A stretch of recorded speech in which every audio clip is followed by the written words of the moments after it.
Good morning, everyone, and again, welcome to our morning worship and prayer. Such a privilege to be with all of you this morning. Bago po tayo magbigay papuri sa ating Panginoon, basahin po muna natin ang Psalm 103 verses 1 to 3. Sabi po dito, Bless the Lord, O my soul, and all that is within me, bless His holy name. Bless the Lord, O my soul, and forget not all His benefits, who forgives all our iniquity, who heals all our diseases. As we worship God right now, let us remember who our God is. He is the God who not only forgives our sins, but heals all our diseases. Not just yung mga physical disease na meron tayo, but the mental, the emotional, and even the spiritual. That is how good our God is. So this morning, let's worship God for who He is and what He has done for us.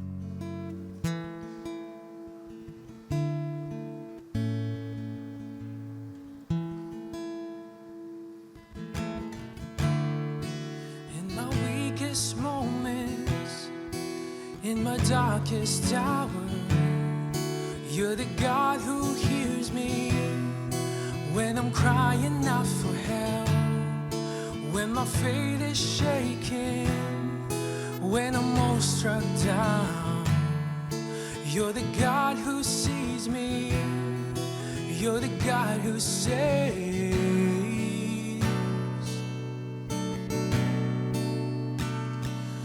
I will bless the Lord, I will bless the Lord at all times.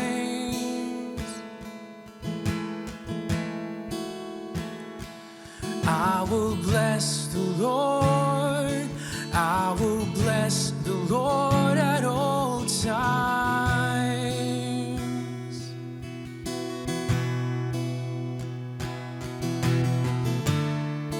In your lavish kindness, I've been washed by grace. You're the God who loves me. I can't keep it to myself. I wanna shout your story, I wanna sing your praise. You're the God who's mighty. You set my heart ablaze. Oh, bless you, Lord.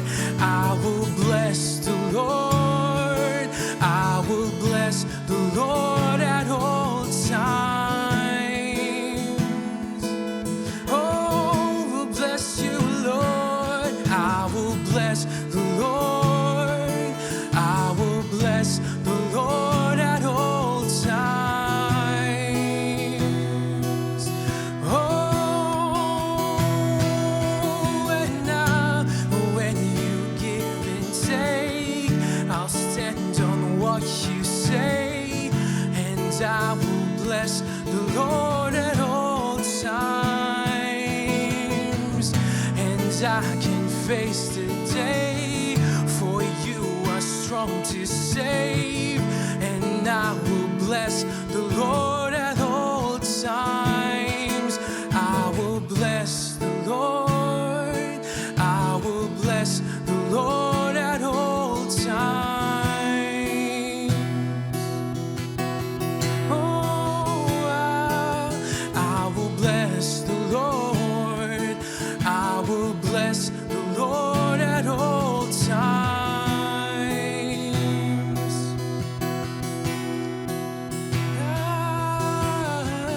And I can face the day, for you are strong to save, and I will bless the Lord at all times.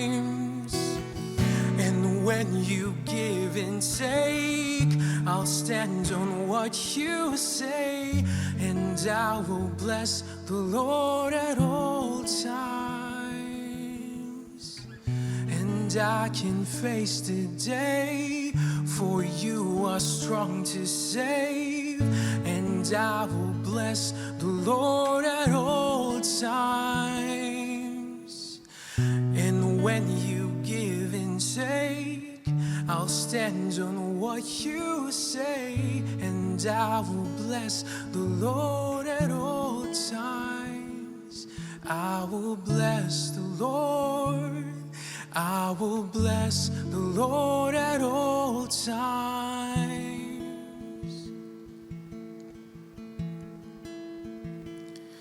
I will bless the Lord. I will bless the Lord at all times.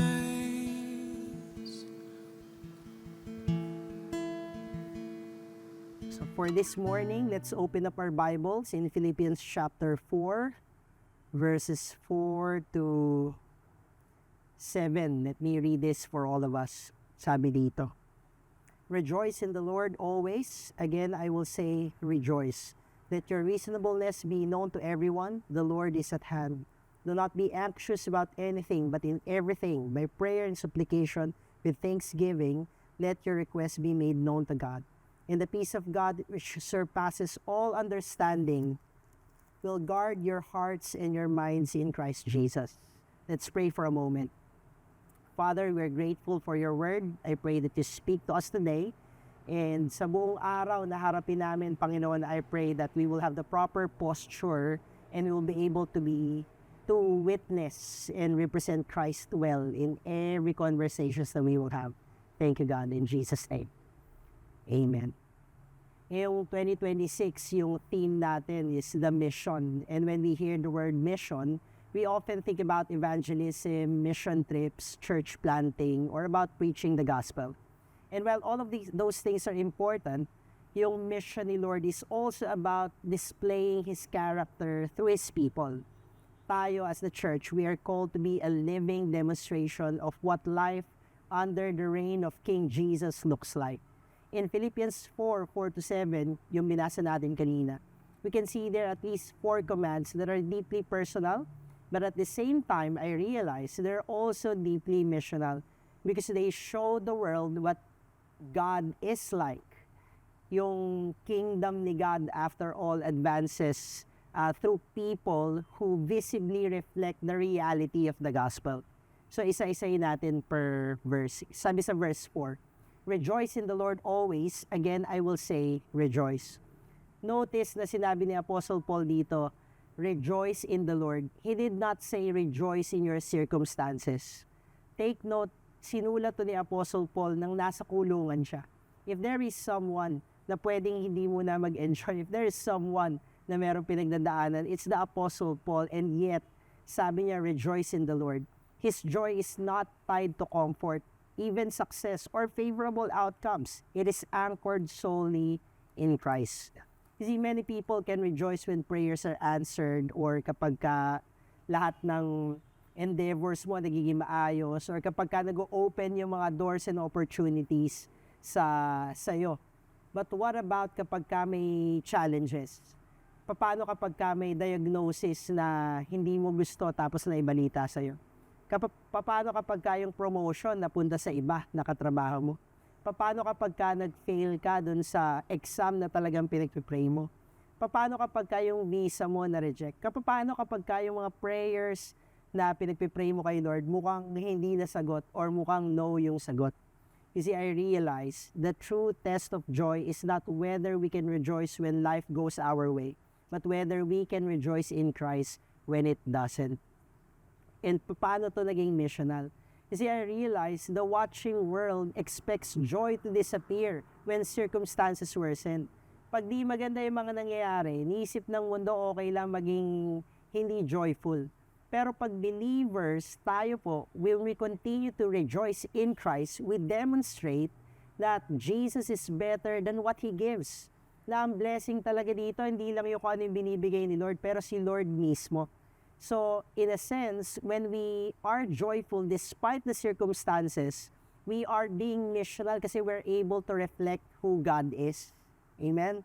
Ito pa, in the next verse, sabi ito, let your reasonableness be known to everyone, the Lord is at hand.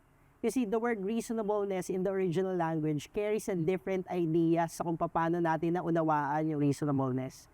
The idea here is relational and ethical, hindi lang intellectual reasonableness.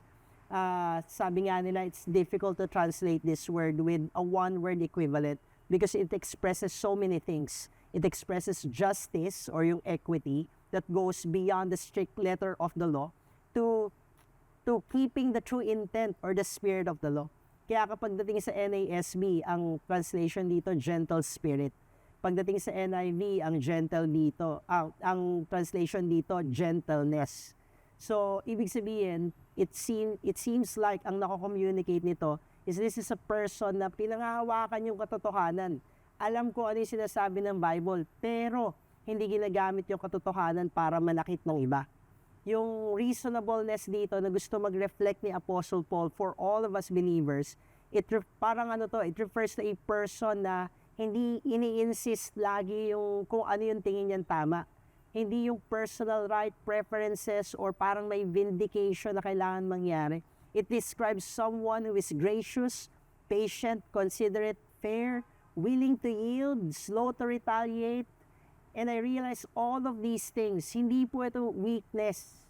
In fact, this is strength, restrained by grace. Kumbaga, para tong ability to say na parang may right naman ako to demand my way, but for the sake of Christ and other people, I would choose a better way. And how many of you know that this kind of reasonableness or gentleness is needed? Kailangan to in our time today.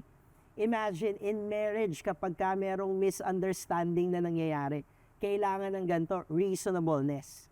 In ministry, kapag ka na dumadating na yung criticism, kapag ka merong mga hindi nag-agree sa'yo, kailangan to, reasonableness or gentleness. In the workplace, kapag ka ibang tayo nakaka-receive ng recognition and hindi tayo, kailangan ng ganito, reasonableness. In friendships, when expectations are unmet, this is so needed, the reasonableness or gentleness.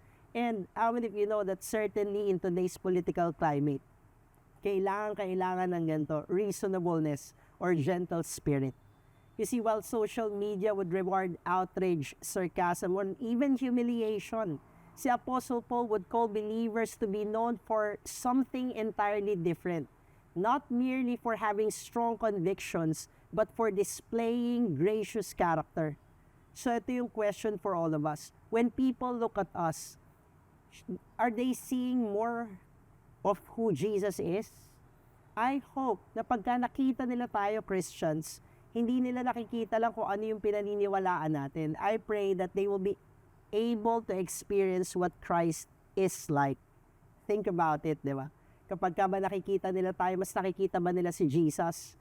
Or mas napapalayo sila dahil hindi nila gusto yung kanilang nakikita? So tuloy lang natin yung pagbabasa. In verse 6, it says here, do not be anxious about anything, but in everything by prayer and supplication with thanksgiving, let your requests be made known to God. You see, I realize prayer is more than just a personal spiritual discipline. It is a declaration of dependence kay Lord. You see, tinutukoy dito sa verse na to yung about pagiging anxious, and I realize anxiety often comes from carrying what belongs to God. Kapag buhat-buhat mo yung mga bagay na hindi naman talaga dapat ikaw yung may buhat. And prayer is the act of giving it back to Him.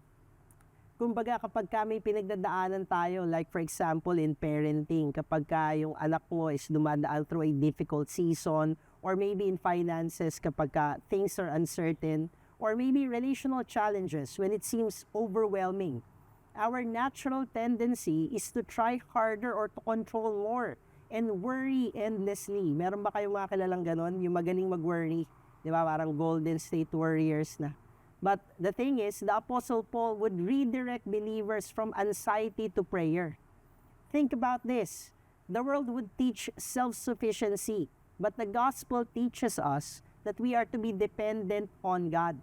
And when we pray, it becomes missional because the world would see na hindi tayo nagre-rely sa sarili natin, we're relying on God. A praying Christian would demonstrate that the ultimate confidence is not found in personal ability, but in God's faithfulness. And finally, verse 7, sabi dito sa verse 7, and the peace of God, which surpasses all understanding, will guard your hearts and your minds in Christ Jesus. You see, here's the thing. The promise is not that circumstances will immediately change. In fact, kahit nga mag-pray ka, hindi naman ibig sabihin na mababago lahat ng sitwasyon mo.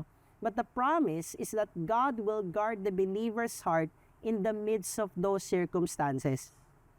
Ganda ng context nito kasi yung mga taga-Philippians, meron silang security dahil nasa under Roman government sila noong time na yun. But the Apostle Paul is redirecting yung security nila na yung peace na meron sila, hindi dun sa what the government can offer.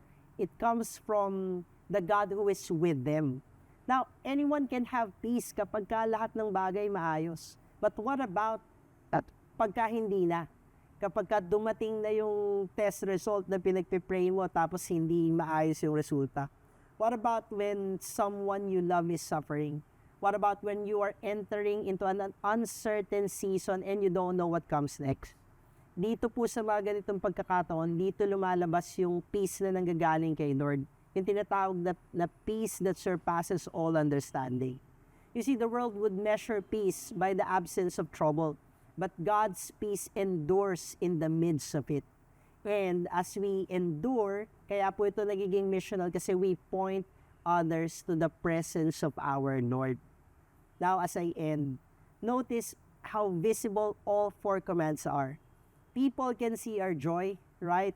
People can experience yung pagiging gentle natin. People can observe yung dependence natin kay God. And people can be impacted by the peace that we have. Kaya itong mga verses na binasa natin kanina, itong Philippians chapter 4, verses 4 to 7, are not merely about personal spirituality. They are about public witness. So, I want to challenge you today.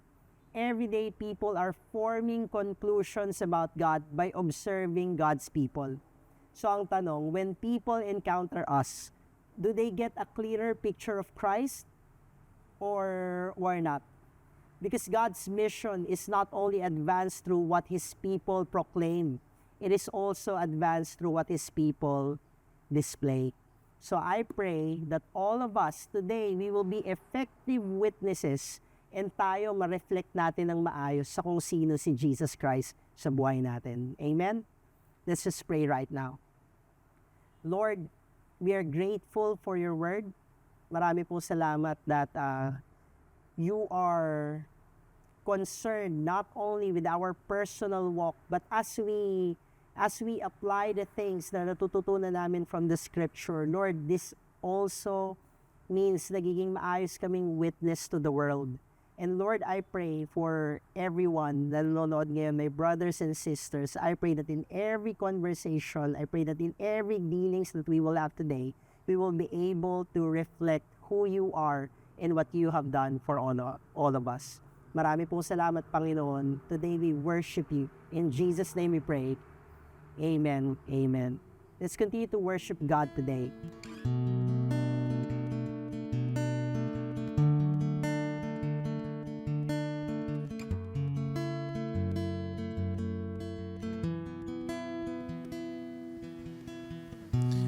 I can face the day, for you are strong to save, and I will bless the Lord at all times. And when you give and take, I'll stand on what you say, and I will bless the Lord at all times. And I can face the day, for you are strong to save, and I will bless the Lord at all times. And when you give and take, I'll stand on what you say, and I will bless the Lord at all times. I will bless the Lord. I will bless the Lord at all times.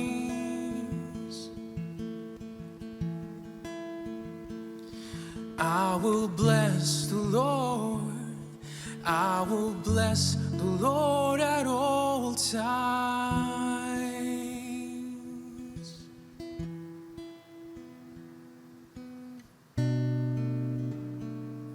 So again, let's continue to be a witness for Jesus.